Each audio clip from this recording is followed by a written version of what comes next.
오늘 저에게 주신 하나님의 말씀은 창세기 5장 21절부터 32절 개역 개정입니다. 에녹은 65세에 무드셀라를 낳았고 무드셀라를 낳은 후 300년을 하나님과 동행하며 자녀들을 낳았으며 그는 365세를 살았더라. 에녹이 하나님과 동행하더니 하나님이 그를 데려가심으로 세상에 있지 아니하였더라. 무드셀라는 187세에 라멕을 낳았고 라멕을 낳은 후 782년을 지내며 자녀를 낳았으며 그는 969세를 살고 죽었더라. 라멕은 182세의 아들을 낳고 이름을 노아라 하여 이르되 여호와께서 땅을 저주하심으로 수고롭게 일하는 우리를 이 아들이 안위하리라 하였더라. 라멕은 노아를 낳은 후 595년을 지내며 자녀를 낳았으며 그는 777세를 살고 죽었더라. 노아는 500세 된 후에 셈과 함과 야벳을 낳았더라. 살아계신 하나님의 말씀입니다. 아멘.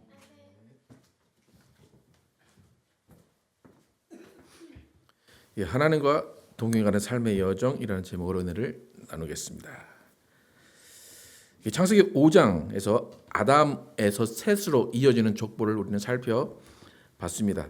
아담의 계보를 잇는 셋이 에노스를 낳은 후부터 그 에노스의 가정부터 하나님의 이름을 여호와의 이름을 다시 부르기 시작했다라고 하면서 하나님께 다시 다가가는 모습을 우리는 확인을 했습니다. 하나님은 항상 남은 자, 마지막에 남은 자, 소수의 남은 자들을 통하여서 하나님은 일을 이루어 가시고 역사를 이루어 가십니다. 그러니까 에노스의 가정이 있었기 때문에 그 가정으로부터 하나님과의 사이가 가까워지고 하나님과의 화해가 이루어지면서 하나님과의 다른 관계를 통해서 하나님은 또 다른 역사를 이루어 가십니다. 하나님의 형상으로 우리는 지어졌다고 분명히 하나님은 말씀하셨는데 아담이 사람을 낳았을 때는 자기의 형상, 자기의 모양대로 낳았다라고 우리는 성경을 통해서 봤습니다. 그러니까 하나님의 형상으로 지어진 존재가 사람의 형상으로 살아가기 시작합니다. 근데 하나님은 마음 가운데 하나님의 형상을 다시 회복하기를 원하세요. 사람이 사람의 모양으로만 살아가는 것이 아니라 하나님의 형상, 하나님의 모양대로 살아가기를 원하십니다. 그런데 하나님의 모양, 하나님의 형상으로 돌아가기 위해서는 사람의 모양으로 계속 살아가다가는 그 사이가 너무 벌어집니다. 여러분, 몸의 건강도 의사가 고칠 수 있을 정도로 되어 있어야 의사가 고칠 수 있고 몸의 건강이 회복될 수 있습니다. 의사가 고칠 수 없는 정도의 몸의 상태가 되면 그 사람은 더 이상 병을 고칠 수가 없습니다. 그러니까 모든 일에는 한계치가 있고 모든 일에는 선이라는 것이 있어요. 여러분, 죄라는 단어가 하마르티아라는 헬라어인데 그 어원은 빗나간 화살이에요. 관역이 앞에 있는데 죄를 의미하는 것은 뭐냐면 화살이 관역을 빗나가요. 그러면 처음에는 간격이 요만큼일 거죠. 근데 점점 벌어집니다. 그러니까 죄가 더 깊어지고 시간이 가면 더 이상은 돌아올 수 없는 강을 건너게 됩니다. 여러분, 어느 누구나 죄는 짓습니다. 다 죄를 지을 수밖에 없어요. 그런데 그 죄를 짓는 그 순간 처음에 돌아서고 후회하고 회개하고 삶의 방향을 다시 돌이켜야지 처음이 아닌 조금 더 죄를 짓게 되면 그 다음엔 걷잡을 수 없는 상황까지 다다르게 됩니다. 여러분, 인생의 방향이 달라집니다. 죄를 지으면. 아담도 죄를 지은 후와 짓기 전에 삶은 완전히 달라졌어요. 그런데 아담이 죄를 지은 그 순간 인생은 분명히 달라졌어요. 생각도 달라지고 시각도 달라져요. 그런데 그 시각과 인생의 모든 방향을 빨리 돌이킬 수 있는 사람이 지혜로운 사람이고 그 사람이 은혜를 받은 사람입니다. 아담이 그렇게 죄를 짓고 가인과 아벨을 낳습니다. 그런데 아담이 지은 죄가 가인에게 전가가 되고 계속해서 가인은 그 죄를 점점 더 짓게 됩니다. 그러니까 아까 말씀드린 대로 빗나간 화살의 각도가 가인에게서는 계속 벌어지게 되어 있는 겁니다. 그러니까 우리가 죄를 지었다면 그 죄를 지은 것을 회개하고 후회하고 빨리 돌이켜야 되는 거예요. 그래서 회개는 돌이키는 거예요. 그냥 마음만 입으로만 잘못했어요가 아니라 회개라는 것은 삶의 방향을 돌이키는 거. 원래 하나님이 정하신 방향대로 돌이키는 것을 회개라고 합니다. 아담이 그렇게 죄를 짓고 가인이 또 죄를 짓고 또 가인의 자손들이 계속 죄를 짓습니다. 그 가운데 하나님은 셋이라는 또 자녀를 낳게 하셔서 그 셋의 자녀들도 그렇게 살아갈 수 있었습니다. 그런데 셋의 자녀들은 하나님 앞에 죄를 지은 것에서 후회하고 그 방향을 바꾸려고 노력한 사람들이에요. 그래서 이 창세기 5장에 셋의 족보가 있는 이유는 무엇인가 하면 죄를 지었지만 그 죄를 통해서 하나님과 멀어지는 방향이 아닌 오히려 하나님께 회개하고 하나님으로 돌아가는 방향성, 그 방향성을 다시 설정한 족보가 그 셋의 족보입니다. 그래서 에노스로 시작해서 그 다음 세대가 쭉쭉 이어지면서 오늘 우리가 읽은 성경 부분이 그 셋의 족보의 마지막 부분입니다. 그러니까 인류가 한번 멸망했는데 그 멸망한 그 마지막이 노아의 가정이에요. 우리가 노아 홍수 잘 알죠? 그 노아의 가정까지 가는데 그 노아의 가정까지 가는 과정 가운데 그 셋으로부터 노아까지 가는 과정이 하나님께 돌아가는 과정, 하나님을 다시 섬기는 과정, 하나님과 동행하는 과정이라고 성경은 이야기하고 있습니다.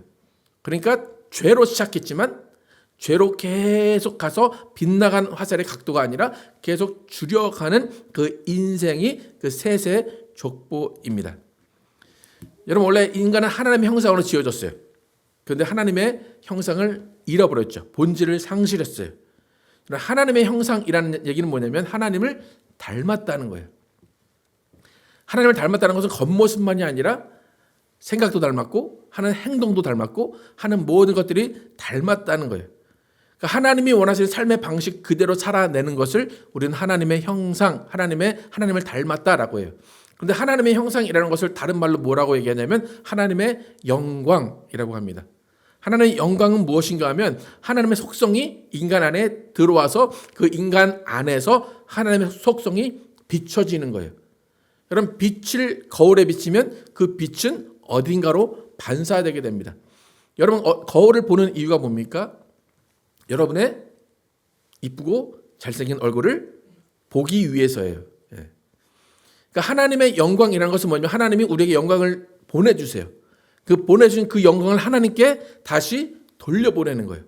하나님이 그렇게 밝으시죠? 하나님이 이런 영광을 가지셨죠? 라고 하나님께 돌려드리는 게 하나님의 영광의 첫 번째고, 두 번째는 하나님이 우리에게 비춰주는 그 영광, 그 빛을 다른 사람들, 세상에 비춰서 하나님의 영광이 이렇게 밝아, 하나님의 영광이 이렇게 너무나 아름다워 라고 세상에 비춰주는 겁니다. 그러니까 우리는 하나님의 형상이라는 것은 우리가 하나님의 형상으로 어떻게 살아가느냐에 따라서 하나님의 형상이 드러나게 되어 있는 겁니다. 그런데 하나님의 영광을 우리가 드러내기 위해서는 가장 중요한 것은 하나님을 바라봐야 돼요. 그죠? 여러분이 거울을 보려고 하는데 거울이 거꾸로 있으면 여러분 볼 수 있습니까? 못 보는 거예요. 거울은 그대로 비출 수 있는 그 방향이 내 방향으로 되어 있어야 돼요. 그러니까 우리는 하나님을 바라보고 있어야 돼요. 또 하나님께 귀를 열고 있어야 되고 하나님께 마음을 두고 있어야 하나님의 영광을 받고 하나님의 형상으로 살아갈 수가 있는 겁니다. 그래서 오늘 셋의 족보의 마지막 부분, 인류가 멸망하기 바로 전, 인류가 시들어져가는 그 상황 가운데 하나님이 무엇을 원하시고 하나님이 어떤 교훈을 주시려고 이 성경을 쓰셨는지 오늘 다시 한번 21절부터 24절까지 하나님과 어떠한 삶을 살아가야 하는지 함께 읽어보겠습니다. 시작. 에녹은 새에 무두세를 낳았고 무두세를 낳은 후 300년을 하나님과 동행하며 자녀들을 낳았으며 그는 365세를 살았더라. 에녹이 하나님과 동행하더니 하나님이 그를 데려가심으로 세상에 있지 아니하였더라. 이 창세기 5장에 나오는 에녹이라는 사람이 아주 중요한 인물입니다. 아까 우리가 찬송할 때도 옛선 진짜 에녹같이 우리들도 천국에 들려 올라갈 때까지 주와 함께 걷겠네라고 찬양을 했죠. 그러니까 에녹이라는 사람은 하나님과 동행했다라고 성경은 분명히 증거합니다. 근데 에녹이라는 사람이 중요한 이유가 뭐냐면 인류 역사상 죽음을 맞이하지 않고 하늘에 올라간 사람이 2명입니다. 누군지 혹시 아십니까? 모든 사람은 죽잖아요, 그죠? 근데 2사람만 죽지 않고 그냥 하늘로 올라갔어요. 그 중에 한 명이 이 에녹입니다. 에녹이고 그 다음에 엘리야 선지자가 그냥 죽지 않고 올라갔습니다. 그러니까 여러분, 죽지 않고 하늘에 올라갔다라고 하면 하나님 다음으로 위대한 존재가 에녹과 엘리야라고 유대인들은 생각을 합니다. 그렇기 때문에 이 에녹이 어떤 말을 했는가, 엘리야가 어떤 말을 했는가는 유대인에게 있어서, 다른 사람들 말고 유대인에게 있어서 하나님의 말씀과 권위가 맞먹을 정도의 위험이 있고 권위가 있습니다. 그래서 우리는 지금 66권, 성경 우리가 갖고 있는 66권인데 그 66권에는 에녹이라는 말이 한 2-3번밖에 안 나와요. 근데 그 외경이라고 있거든요. 이 성경 66권 말고 외경이라고 있는데 그 외경 중에 에녹서라는 게 있어요. 따로 우리가 마태복음 같이 그렇게 하나씩 떨어져 있는 성경 가운데 에녹서라는 게 있어요. 근데 에녹서의 내용이 되게 너무 신비주의적이고 너무 좀 이렇게 공상과학 같은 그런 내용들이 많이 있기 때문에 그 내용을 성경에 포함하진 않았는데 유대인에게는 그 에녹서라는 성경이 참 중요한 성경으로 여겨집니다. 왜 그렇다고 제가 말씀드렸습니까? 에녹은 죽음을 보지 않고 올라갔기 때문에 그를 위대하게 보는 거예요. 그래서 에녹서가 그를 생긴 것이고 그 에녹서의 내용을 상당히 유대인들은 중요하게 생각합니다. 그래서 창세기 5장과 6장이 그 에녹서를 빼놓고는 이해하기 힘들어요.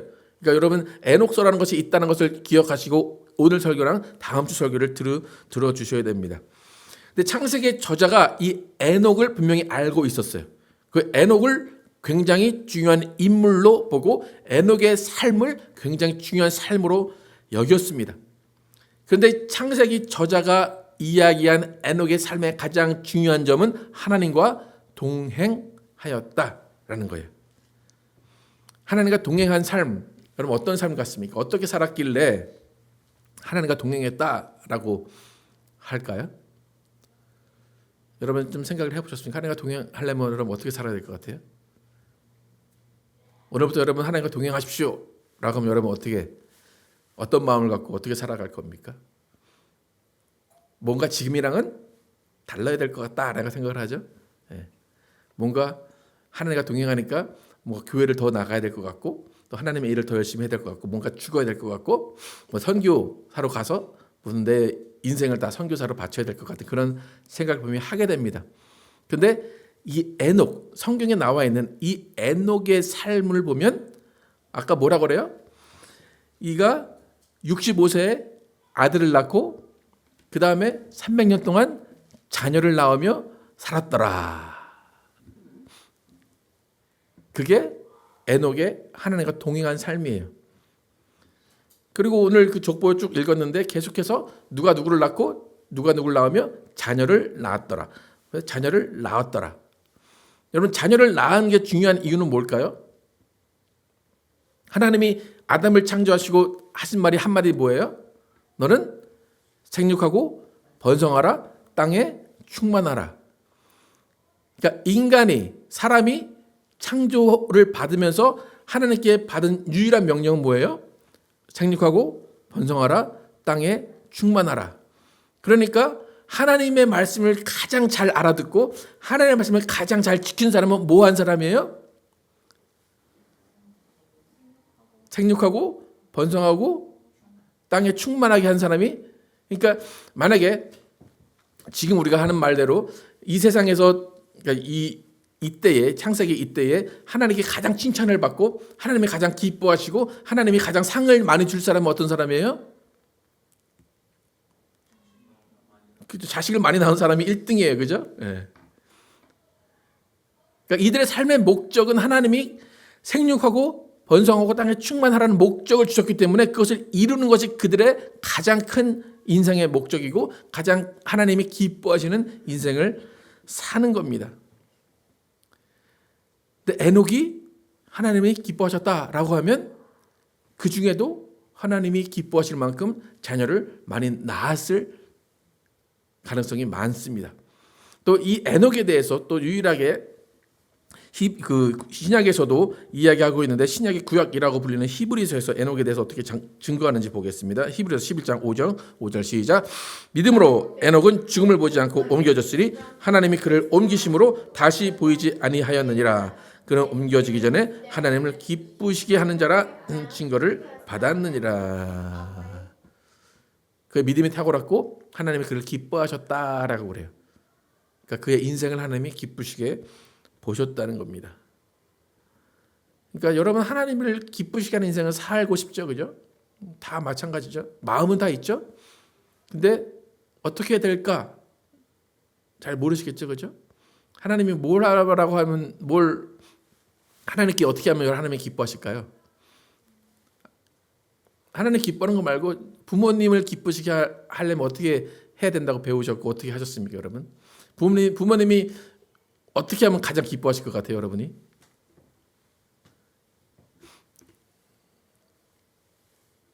제가 항상 몇 번 얘기한 것 같은데 부모님이 여러분 돈 보따리 싹 갖고 가면 되게 좋아하시죠, 그죠? 네. 그러니까 여러분이 바른 길을 가고 여러분이 잘 살아주고 여러분이 범죄를 저지르지 않고 여러분이 착하게 살면 부모님이 가장 좋아하십니다. 속마음은 어떤지 모르겠어요. 돈을 달라고 하는지는 모르겠지만 어쨌든 부모님 그런 마음들을 다 가지고 계십니다. 그러니까 에녹이 그런 삶을 산 거예요. 하나님 보시기에 그냥 적합한 삶을 산 거예요. 근데 그 표현을 하나님과 동행했다라고 성경은 2번이나 표현을 하고 있습니다. 동행했다는 것은 함께 걸어간다는 뜻인데 walk with God인데 걸어간다는 의미가 그냥 단순하게 함께 옆에 있는 것이 아니라 함께 살아간다는 거예요. 함께 모든 것을 나누고 지속적으로 교제한다는 것입니다. 여러분 하나님이 에녹에게 하나님과 동행한다라는 평가를 하시고 기뻐하신 이유는 뭔가 하면 그만큼 그 에녹의 시대에는 하나님과 동행하는 사람이 없었다는 거예요. 하나님을 기쁘시게 한 사람이 없었다는 것입니다. 그러니까 에녹이 어떠한 삶을 살려고 애썼길래 하나님이 그를 보시고 기뻐하셨는지 유다서 함께 읽어보겠습니다. 시작. 아담의 7대 손 에녹이 이 사람들에 대하여서 예언하여 이르되 보라 주께서 그 수만의 거룩한 자와 함께 임하셨나니 이는 무사람을 심판하사 모든 경건하지 않은 자가 경건하지 않게 행한 모든 경건하지 않은 일과 또 경건하지 않은 죄인들이 주를 거슬러 한 모든 완악한 말로 말미암아 그들을 정죄하려 하심이라 하였느니라. 아까 히브리서도 에녹에 대해서 얘기했는데 이 유다도 에녹서를 인용해서 지금 다시 에녹에 대해서 이야기를 하고 있습니다. 그러니까 에녹이 외친 것은 무엇인가 하면 사랑의 하나님이니까 다 용서해 주셔. 그러니까 죄 지어도 돼 라고 말하는 사람들에 대해서 경고를 한 겁니다. 여러분 성경이 말하는 죄인들, 성경이 말하는 의인은 여러분 위인전이나 뭐 아주 위인전과 반대되는 아주 나쁜 뭐 취한들이나 괴한들 그런 사람들은 평범한 사람이 아닙니다. 그러니까 성경이 말하는 의인은 정말 소수의 의인을 말하는 것이고 성경이 말하는 죄인도 정말 소수의 죄인만을 말하는 거예요. 그러니까 하나님이 원하시는 삶은 무엇인가 하면 그렇게 특출나거나 그렇게 드러나는 삶이 아니라 평범한 삶을 살면서 하나님이 명령하신 하나님이 부여하신 그 일들을 해가며 사는 사람들을 하나님이 기뻐하시는 것입니다. 여러분 이 시대가 지금 어떤 시대냐면 하나님을 멀리 하고 있는 세대예요. 그런데 에녹이 하나님이 기뻐하신 자라고 그랬잖아요. 근데 그 에녹이라는 자가 소수예요. 그죠? 소수에 포함된 자예요. 그렇다면 그 다수는 하나님을 멀리하고 하나님을 떠나고 있다는 거예요. 근데 우리가 생각하는 만큼 그 정도보다 더 훨씬 하나님을 떠나고 하나님을 기쁘시게 하지 않고 하나님을 원수로 생각하는 사람들이 점점 늘어납니다. 그래서 결국에는 하나님이 인간을 지으신 지 1655년이 지나서 하나님이 내가 인간 지은 것을 후회한다 라고 하시고 사람들을 다 물속에 수장시켜 버립니다. 물속에 수장시켜 버릴 때 노아라는 사람 한 가정만 하나님이 살려 놓으십니다. 근데 하나님이 그 노아에게 어떠한 평가를 하셨는지 함께 28절 29절 함께 읽어보겠습니다. 시작. 라멕은 182세의 아들을 낳고 이름을 노아라 하여 이르시되 여호와께서 땅을 저주하심으로 수고롭게 일하는 우리를 이 아들이 안위하리라 하였더라. 하나님께서 라멕에게 노아를 주시고 그 노아의 이름을 짓게 하시고 하나님이 땅을 저주하셨어요. 땅을 저주하셨는데 그 땅에 있는 모든 사람을 이 아들이 안위하리라 라는 이름을 지어 주셨습니다. 그리고 그 다음 장에 뭐라고 말씀하시냐면 노아는 의인이요 당대의 완전한 자라 그는 하나님과 동행하였으니 라고 이야기합니다. 그러니까 하나님이 인류를 죽이시기 전에 인류를 멸망하시기 전에 단 한 가지 인간에게 바라는 것은 하나님과 동행하는 거였어요. 하나님께 화려한 것을 물질을 바치는 것이 아니라 나와 동행하는 자가 없다라는 거예요. 근데 시간이 더 지나면 노아마저도 하나님과 동행하지 않으면 인류의 역사는 완전히 끝나버립니다. 그럼 예수님이 오실 기회가 없어지는 거예요. 그러니까 하나님은 하나님과 동행하는 자 한 명을 남겨두시고 그 한 명의 가정을 통하여서 다시 한번 역사를 이루어 가십니다. 여러분 우리가 알 수 있는 사실은 이 시대는 여러 이유를 볼 때 하나님과 동행하기 쉽지 않았을 거예요. 여러분 지금 시대가 하나님과 동행하는 게 쉽다고 생각하십니까? 어렵다고 생각하십니까? 정말 어렵습니까?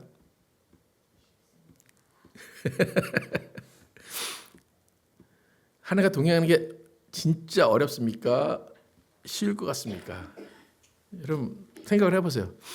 여러분이 나 하나님과 동행할 거야 라고 하는데 여러분에게 누가 협박을 하고 안 돼 라고 하고 죽이려고 하고 때리고 핍박합니까?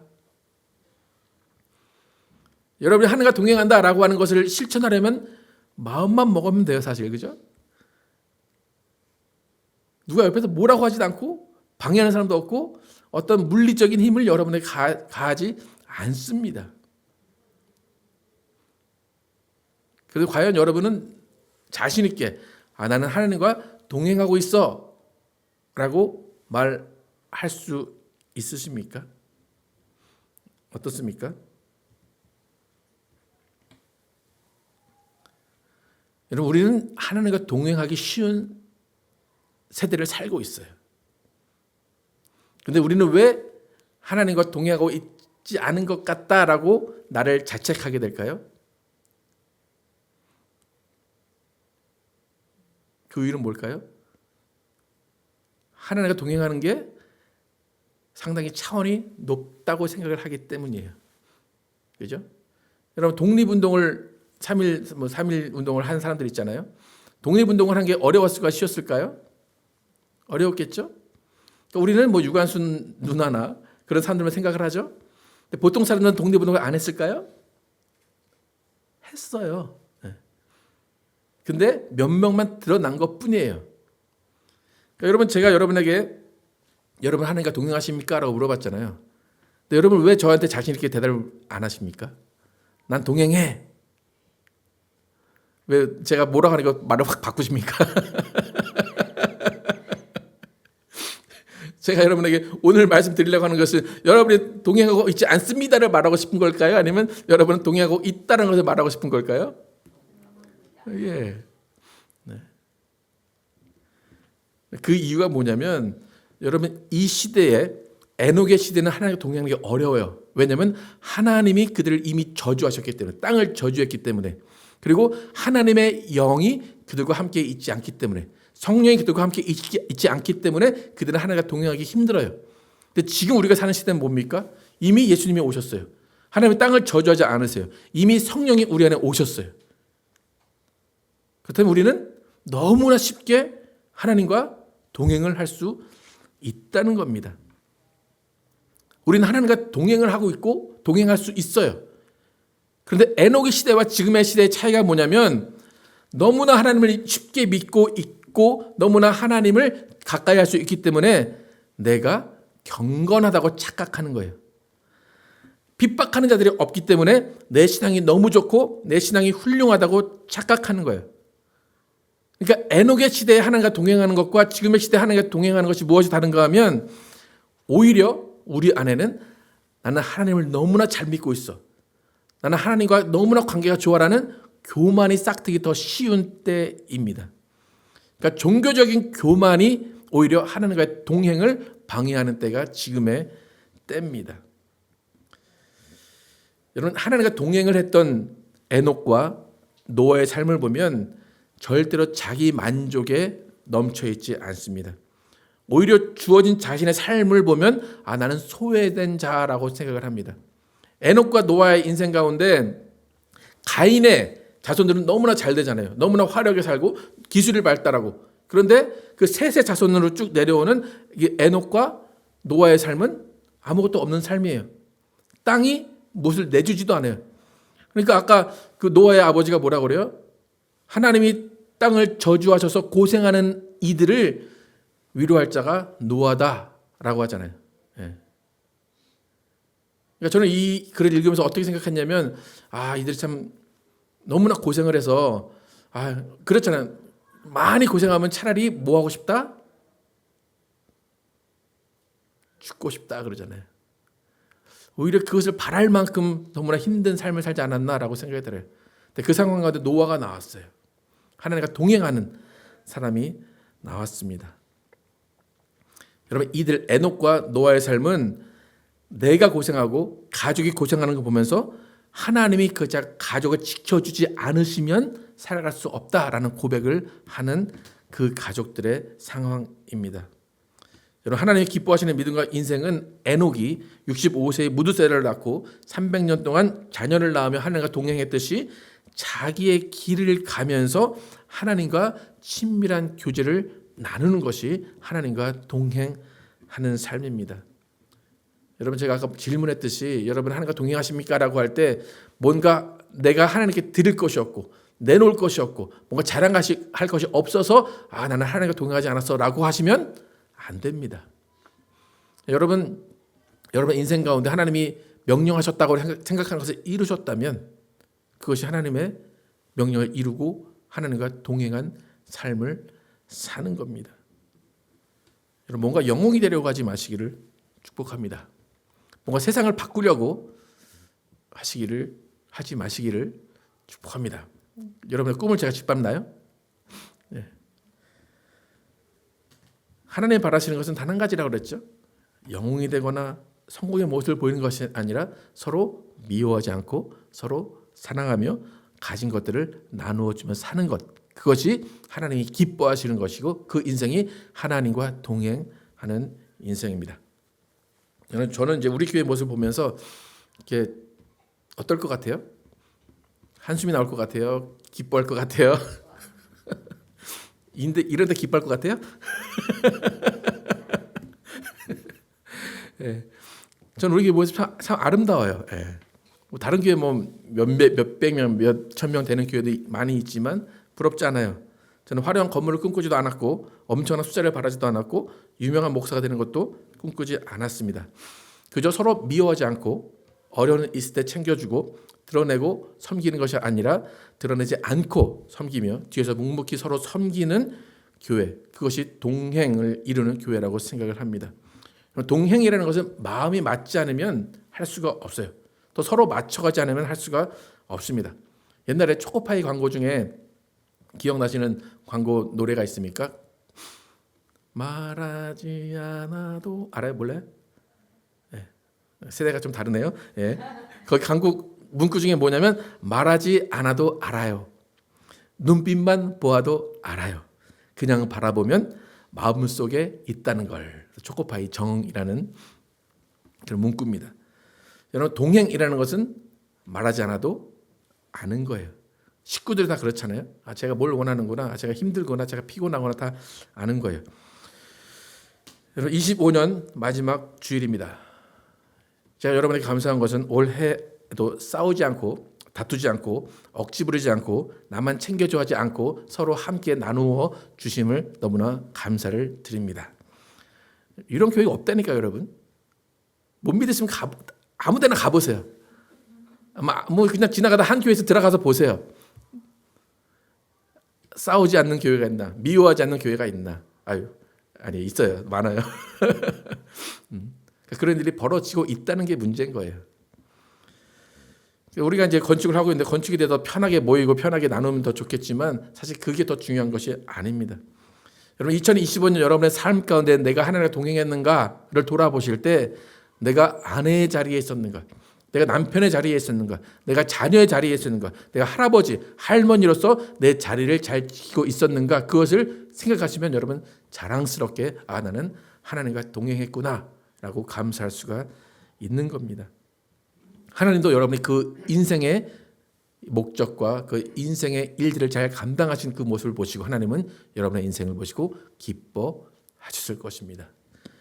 우리는 억지로나 어거지로 만드는 인생이 아니고 어거지로 만드는 신앙이 아니라 하나님이 주시고 하나님이 인도하시는 삶을 살아가는 것이 하나님과 동행하는 신앙, 하나님과 동행하는 삶임을 기억하시고 앞으로의 인생 가운데 하나님과 함께 동행하시고 하나님이 기뻐하시는 인생을 통해서 하나님께 영광 돌리시는 여러분과 제가 되기를 예수의 이름으로 축복합니다.